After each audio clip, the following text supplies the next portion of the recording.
Kuldeep Singh Sengar Indian Epstein इसको अपने पूरे गैंग के साथ मिलके दौड़ा रहे हैं, मारने के लिए किसी भी क्षण मार सकते हैं। और जज साहब ने ये कह दिया इसमें जजमेंट में सुरक्षा के तौर पे कि 5 किलोमीटर के दायरे में नहीं आएगा। जब इसके पिता को मारा था तब क्या खुद अपने हाथ से गोली चलाई थी सेंगर साहब ने, इंडियन एप्स्टीन ने एसएचओ साहब का इस्तेमाल किया था। ये कहा जा रहा है कि क्योंकि सीआरपीएफ साथ है हम उनकी कार्य कुशलता पे शक नहीं कर सकते, बड़ा बुरा हो जाएगा, ट्राई कर लेते हैं, ये बच्ची भी तो देख लेते हैं, इसका भी टेस्ट करके ये बच्ची और परिवार तो नहीं मारा जाएगा, कहीं मारा जाएगा तो हम सॉरी कर देंगे, ट्राई तो कर लें एक बार, नहीं तो हमारे सुरक्षा कर्मियों की कार्य कुशलता पे सवाल उठ जाएगा। ये बच्ची की ज़िंदगी तो क्या है 140 करोड़, मर जाएगी, क्या होगा। अगर ये मैं आम आदमी को समझाने की भाषा में करूं, ये है इस जजमेंट का लबो लुआब। अब इसके आगे मैं सिर्फ इतनी बात कहूंगा कि एसएचओ साहब का प्रयोग करके इसके पिताजी को मारा था, सीआरपीएफ की तो सिक्योरिटी क्या है, 5 किलोमीटर की कोई बात ही नहीं। और ओपन कोर्ट का कॉन्सेप्ट हमारे देश के सभी लोगों को कुछ हमारे संविधान की, बाबा साहब डॉक्टर भीमराव अम्बेडकर के संविधान की बुनियादी बातें भी समझनी चाहिए। इससे पहले कि मैं आपके सवाल का जवाब दूं, खुला कोर्ट, खुला अदालत, ओपन कोर्ट का जो संविधान में प्रोविज़न बाबा साहब ने रखा है वो इसलिए रखा है कि जज जो हैं देश की जनता के नौकर होते हैं, संविधान के हिसाब से उन्हें काम करना होता है और खुले में सब जाके उन्हें देख सकते हैं। और हर एक नागरिक की ये ड्यूटी, फ़र्ज़, दायित्व होता है कि वो जजों के फैसले के ऊपर टिप्पणी करें। अगर उन्हें जजमेंट अच्छी लिखे तो उसको अच्छा बोलें, उसकी वजह भी लिखें, बुरी लगे तो उसको बुरा बोलें। ये सबसे अच्छा ज़रिया बाबा साहब ने सोचा है कि ये जज रूपी नौकर जो हैं देश की जनता के, वो ईमानदारी से, शराफत से काम करें, किसी दबाव में, किसी लालच में आके काम ना करें। ये काम हमारे देश की जनता ने ठीक से किया नहीं, इसलिए हालात ऐसे पहुँचे कि 2018 में 4 सुप्रीम कोर्ट के सिटिंग जजेस को ये कहना पड़ा कि हमारे ऊपर दबाव है, जनता आए हमें बचाए। और उसी के बाद से हम लोग सड़कों पे भी आंदोलन, मेरे जैसे वकील भी कर रहे हैं, वरना हम सड़कों पे नहीं आते थे, हम कोर्टों में अपनी लड़ाई लड़ते थे न्याय की। जजेस को बचाने के लिए सड़कों में आना पड़ा हमें, न्यायिक व्यवस्था को बचाने के लिए, इलेक्शन कमीशन को बचाने के लिए सड़कों पे आना पड़ा।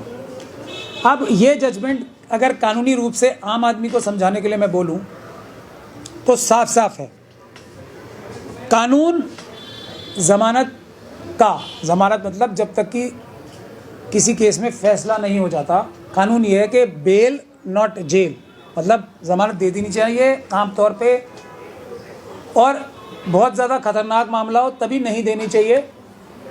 ये जब तक कि फैसला नहीं हो जाता तब तक, जब तक कि मुल्जिम होता है, मुजरिम नहीं बनता।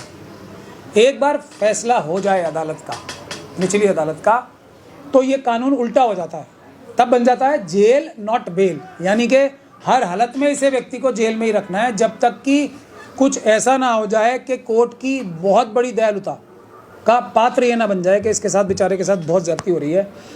वो नीचे कोर्ट की जजमेंट जो ऐसी थी उसको तो फाड़ के अभी फेंक देना चाहिए, इतनी बुरी थी वो, तब जाके कहीं बेल दे सकते हैं। ये बुनियादी तौर पे कानून का कॉन्सेप्ट।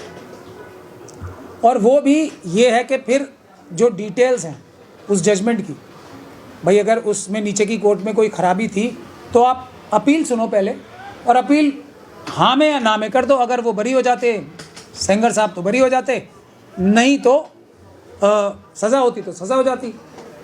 बेल देने के लिए इसलिए कि अदालत के ऊपर टाइम, वक्त कम है, वक्त का काम ज़्यादा है, और ये बेचारा निरीह प्राणी, इतना शरीफ मासूम कुलदीप सिंह सेंगर, जो एक एप्स्टीन भी शर्मा जाए उसके सामने, इतना बड़ा कार्टेल चला रहा है यहाँ पे, जिसमें एक नहीं आप बहुत सारे देख रहे होंगे, उसके सहयोगी जो अब निकल के सामने आ रहे हैं वो सब एप्स्टीन है अपने आप में।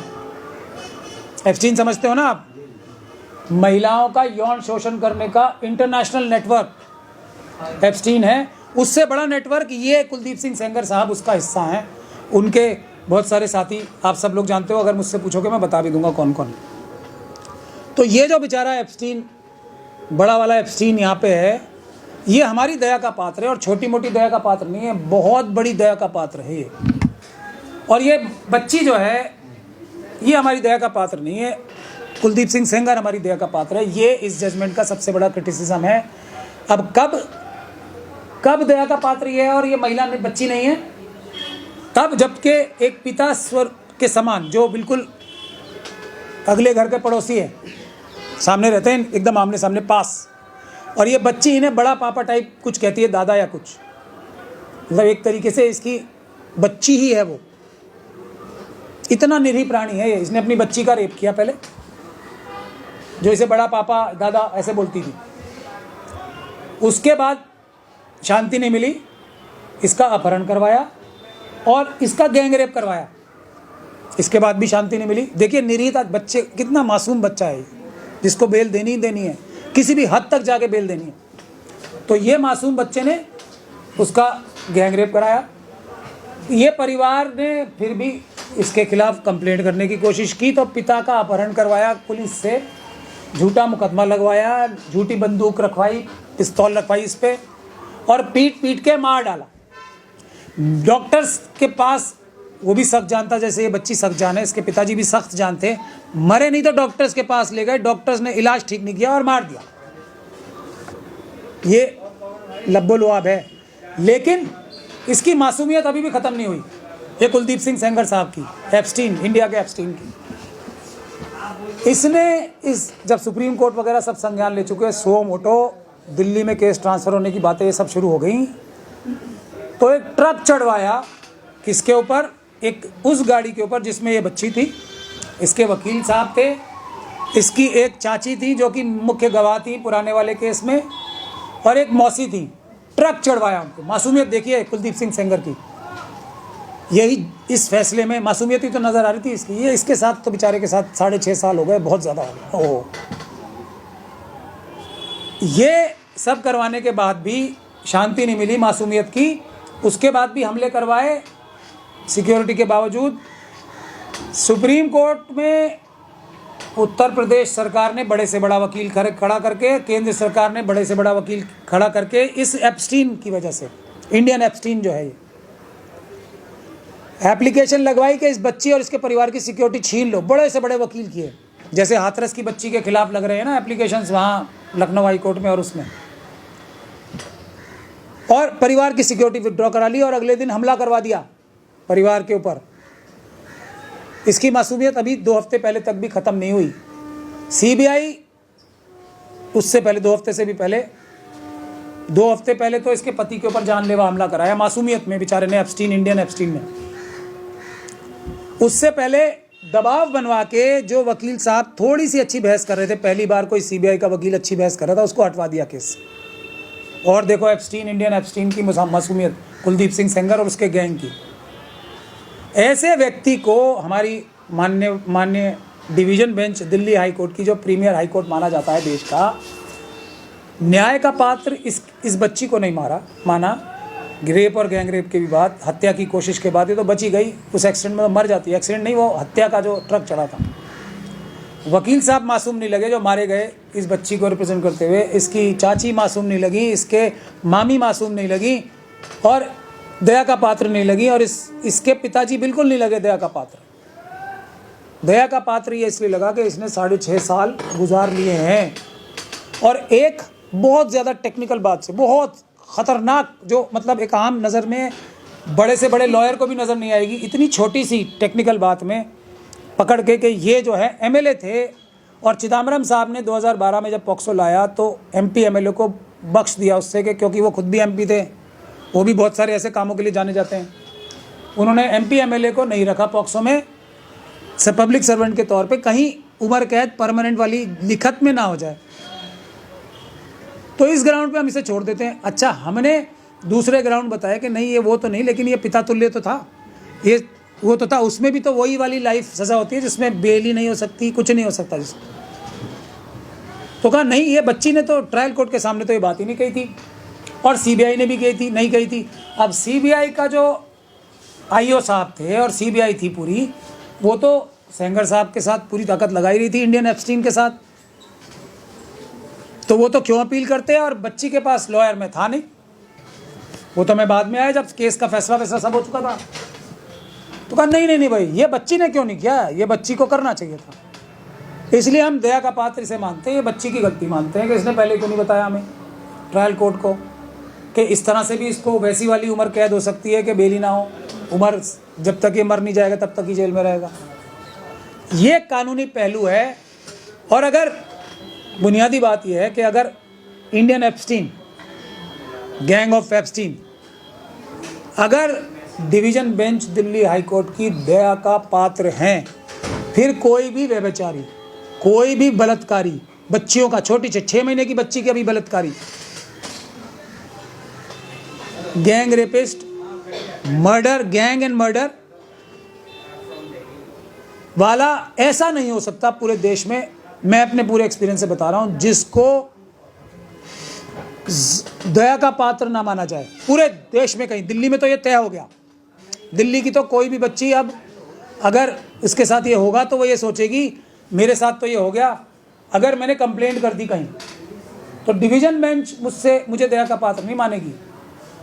तो एक काम मैं करती हूँ, मैं चुप हो जाती हूँ, या तो मैं चुपचाप जाके घुट घुट के मर जाऊँ, आत्महत्या कर लूँ, वरना मेरे पिताजी मारे जाएंगे, मेरे वकील मारे जाएंगे, मेरी चाची, मामी, सब परिवार वाले मारे जाएंगे। कंप्लेंट नहीं करनी मुझे पुलिस में। इस जजमेंट का फैसला, आउटकम ये है, क्योंकि दया का पात्र वो व्यक्ति होगा, हम नहीं होंगे दया का पात्र, क्योंकि हमारा बलात्कार हुआ, हमारे पिताजी को मारा, गैंग रेप हुआ, हम लोग दया के पात्र नहीं है कोर्ट के। एक्स्ट्रा ऑर्डिनरी, बहुत विशाल दया का पात्र नहीं हो सकता, तो इसमें कानून ये है, बेल नहीं मिल सकती थी, ये जमानत नहीं मिलनी चाहिए। ये है लब्बो लुआब। अब इस देश की जनता को तय करना है, किसी की बच्ची, किसी की माँ, बहन, बेटी सुरक्षित नहीं है। आज वो उस बच्ची की माँ भी देखी ना, वो विधवा हो गई, उसको सुरक्षा नहीं है, आज उसको नौकरी नहीं है। कोई भी मरता है ना, उसकी फैमिली को मिलती है नौकरी, इस बच्ची के पति को नौकरी नहीं है।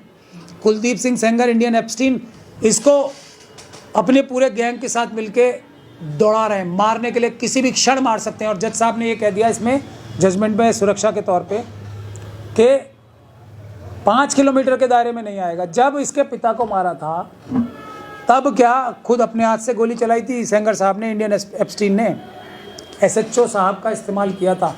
ये कहा जा रहा है कि क्योंकि CRPF साथ है, हम उनकी कार्य कुशलता पे शक नहीं कर सकते, बड़ा बुरा हो जाएगा, ट्राई कर लेते हैं, ये बच्ची भी तो देख लेते हैं, इसका भी टेस्ट करके ये बच्ची और परिवार तो नहीं मारा जाएगा। कहीं मारा जाएगा तो हम सॉरी कर देंगे, ट्राई तो कर लें एक बार, नहीं तो हमारे सुरक्षा कर्मियों की कार्य कुशलता पे सवाल उठ जाएगा। ये बच्ची की ज़िंदगी तो क्या है 140 करोड़, मर जाएगी, क्या होगा। अगर ये मैं आम आदमी को समझाने की भाषा में करूं, ये है इस जजमेंट का लब्बो लुआब। अब इसके आगे मैं सिर्फ इतनी बात कहूंगा कि SHO साहब का प्रयोग करके इसके पिताजी को मारा था, CRPF की तो सिक्योरिटी क्या है, 5 किलोमीटर की कोई बात ही नहीं। बताएं एप्स्टीन की बात कर रहे हैं, एप्स्टीन को मार दिया गया था या मर गया था संदिग्ध अवस्था में। कुलदीप सेंगर के बारे में सब कुछ है, उसको उसके ऊपर कैसे, मतलब हाई कोर्ट क्या जानता नहीं सारी चीजें, या क्यों ऐसे जजमेंट दे रहा है, उसके जज कैसे क्यों दे रहे हैं? आपने मेरी बात ध्यान से नहीं सुनी, इंडियन एप्स्टीन बोला है मैंने। एप्स्टीन जो सवाल ये है, यहाँ तो एप्स्टीन हमारे लिए रोल मॉडल हैं। हमारे माननीय प्रधानमंत्री जी हैं, कपिल मिश्रा जी और सुब्रमण्यम स्वामी साहब को आप सब जानते हो ना, क्या क्या बोल रहे हैं। यहाँ तो रोल मॉडल है ना, हमारे आज के जो सम्मानित लोग हैं उनका रोल मॉडल ही एप्स्टीन है। तो यहाँ नहीं मारे जाएंगे एप्स्टीन साहब, यहाँ तो उनको बचाया जाएगा ताकि वो अपनी कारगुजारी और लोगों के लिए भी पूरी कर सकें। और लोग भी तो बैठे हैं जो कह रहे हैं कि भाई इसको तो बड़ी देर में न्याय मिल रहा है। यूपी के मंत्री ये बोल रहे हैं कि इसको तो न्याय मिलने में देरी हो गई। एक और बोल रहे हैं कि ये दिल्ली क्यों चली गई। वो खूब जानते हैं, योगी आदित्यनाथ जी भी खूब जानते हैं, उनके मंत्री जी भी खूब जानते हैं कि सुप्रीम कोर्ट ने ट्रांसफ़र किया था केस, और इस बच्ची का घर सुप्रीम कोर्ट ने दिल्ली किया था, इसके परिवार को, तो उन्हें खूब पता है। लेकिन एप्स्टीन की तो ज़रूरत है ना इंडियन, उनकी तो दिन रात अधूरे हैं एप्स्टीन के बगैर। सबको आवश्यकता है ना ऐसे एप्स्टीन की, सबको चाहिए। जो आपने कहा कि टेक्निकल ग्राउंड पे हाई कोर्ट ने जमानत दे दी, तो उस टेक्निकल ग्राउंड पे तो जितने भी देश के MLA MP हैं वो कुछ भी कर सकते हैं, इसका मतलब, और उसको चेंज नहीं। ये चिदम्बरम साहब की गिफ्ट है हमारे देश को, जिसका प्रयोग करके इस जजमेंट ने हमारे इंडियन एप्स्टीन को फ़ायदा पहुंचाया। चिदम्बरम साहब की देन है। तो ये चेंज नहीं हो सकता या कुछ इसका? अब आप जो चिदम्बरम साहब ने किया, मोदी जी उससे नाराज़ होंगे या खुश होंगे? बताओ मुझे आप। मोदी जी तो अडानी जी के लिए तो दुनिया पलट सकते हैं, लेकिन चिदम्बरम साहब की ये जो उनकी कार्रवाई थी, ये तो मोदी जी को सबसे ज़्यादा प्रसन्न करती होगी, ऐसा मेरा इल्ज़ाम है उनके ऊपर। इसको क्यों चेंज करेंगे वो? वरना तो वो ऑर्डिनेंस लाते हैं ना, तड़क ऐसे एविडेंस ऑर्डिनेंस लाते हैं। मगर ये तो देश की बच्चियां हैं ना, ये तो कपिल मिश्रा जी बताते हैं ना देश की बच्चियों के बारे में मोदी जी के क्या हैं विचार, और अमित शाह जी के क्या विचार है। कपिल मिश्रा जी की बात मानो, मेरी क्यों मान रहे हो तो सर आप? बहुत शिवराम, खतरनाक हो जाएगा फिर। देश क्यों? के अंदर तमाम राज्य में तमाम जिले हैं, उसके अंदर अगर यही एमएलए एमपी अगर ऐसे बचते रहे तो वो तो एक थ्रेट है, वार्निंग है। भाई ये तो चिदम्बरम साहब ने किया, मोदी जी ने उसको बड़ा अच्छा कार्य माना। वरना तो वो पूरी आईपीसी चेंज की थी मोदी जी ने, सीआरपीसी चेंज की थी नहीं की थी? की थी क्या नहीं की थी मोदी जी और अमित शाह जी ने? ये तो उनके मन मुताबिक मनपसंद कार्य चिदम्बरम साहब ने किया था। पॉक्सो एक्ट में जो लिखा था ये, इसके लिए तो उन्होंने मेडल दिया। चिदम्बरम साहब को खूब मेडल देते होंगे। ये तो उनकी मन मुताबिक मर्जी का काम किया, वरना कौन फिर बचेगा कौन? मतलब फिर तो आरएसएस बीजेपी के एमपी एमएलए तो ज़्यादातर दूसरे लोग भी बहुत बड़ी संख्या में अंदर ही होंगे ना फिर तो ये चिदम्बरम जी का धन्यवाद कर रहे हैं मोदी जी से। उन्नाव की बेटी को इंसाफ मिलेगा? मैं कह रहा हूँ देश की कोई बेटी सुरक्षित नहीं है। आप उन्नाव की बेटी की बात कर रहे हो, हाथरस की बेटी की बात कर रहे हो। किसी के घर में कोई भी बच्ची सुरक्षित नहीं है अगर सड़कों पे नहीं आएंगे लोग। और ये जजमेंट ने वही तो किया है कि ये नहीं, ये हो गया कि अगर कुलदीप सिंह सेंगर साहब दया का पात्र हैं तो हम तो सब दया का पात्र हैं। हम तो 1-1, 2-2, 3-3, 4-4 रेप और गैंग रेप करके मर्डर तो नहीं करेंगे। कम से कम सब बच्चियां सुरक्षित हैं, सड़क पे आना है। और एक और चीज़ है इसमें, ये जो वो है ना विक्टिम टूरिस्ट, उनसे सबसे ज़्यादा होशियार रहना है। जो पैसे कलेक्ट करते हैं, अपनी वाहवाही लूटते हैं, जो जितने भी ये एनजीओज और दूसरे लोग हैं जो पैसे कलेक्ट करते हैं, सीधे सीधे समय आ गया है, जनता को खुद आना पड़ेगा। अगर ये एनजीओज वगैरह पे डिपेंड करेंगे ये लोग, तो ये लोग तो अपना विक्टिम दोहन करते हैं कुछ दिन के लिए और चले जाते हैं। फिर अगर कुछ मसला दोबारा उठ गया तो फिर आ गए वो गिद्धों की तरह से सब। जब ये बच्चियां अकेली लड़ रही होती हैं, बीच का टाइम जो होता है, जब 5-6 दिन की पब्लिक अटेंशन, प्रेस अटेंशन ख़त्म हो जाती है, तब ये गिद्ध कहाँ चले जाते हैं? अब इस समय आते हैं और उस समय, इसलिए पब्लिक को उठना पड़ेगा। और जो भी व्यक्ति इसका साथ देना चाहता है, अनकंडीशनल दे बच्ची का, उस पर कंडीशन ना लगाए कोई कि किसी को इंटरव्यू देना पड़ेगा, किसी को नहीं देना पड़ेगा, ये कंडीशन ना लगाए। वकील की बात सुने, उसकी वकील को हटवाने की भी जो साजिश कर रहे हैं वो भी ना करें। मैं तो अभी इसी वक्त कह रहा हूँ, मैं किसी क्लाइंट को अपने 1 सेकंड भी ज़ोर ज़बरदस्ती नहीं रखता, क्योंकि ये केस तो सारे मैं प्रो बोनो नहीं करता हूँ। आज मेरे को पसंद नहीं है, मैं पहले ही बाय बाय गुड बाय करता हूँ। तो ये साजिश क्यों हो रही है कि प्राचा साहब को इसमें से हटाया जाए, वो भी मैं समझता हूँ। ये इंडियन एप्स्टीन का जो गैंग है, कितने पैसे दे रहा होगा इस काम के, वो भी जग जाए। ये सारा कांग्रेस की तरफ था। राहुल गांधी ने जो मिलने के लिए बुलाया था और उसके बाद एक अच्छे वकील की मांग की गई थी सुप्रीम कोर्ट में। नहीं, कोई मांग नहीं की थी।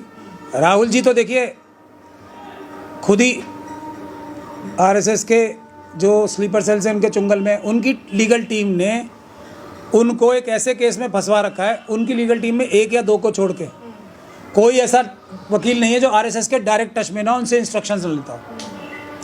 1-2 जो हैं वो बेचारे कुछ कर नहीं पा रहे हैं। राहुल जी अगर अपना खुद केस आर्ग्यू करें ना, तो अब तक बरी हो चुके होते थे। ये नेशनल हेराल्ड का केस ही नहीं होता था अगर वो खुद करें आर्ग्यू। ये तो वकील कर रहे हैं, उनके महान, तो इसलिए वो फंसे हुए हैं। और जो महान वकील हैं उनको हटा दें तो वैसे भी बरी हो जाएंगे। कोई भी जो उनके अच्छे वकील हैं उन्हें बरी करा लेंगे, जो अच्छे भी हैं 1-2 अब तक बरी हो चुके होते हैं।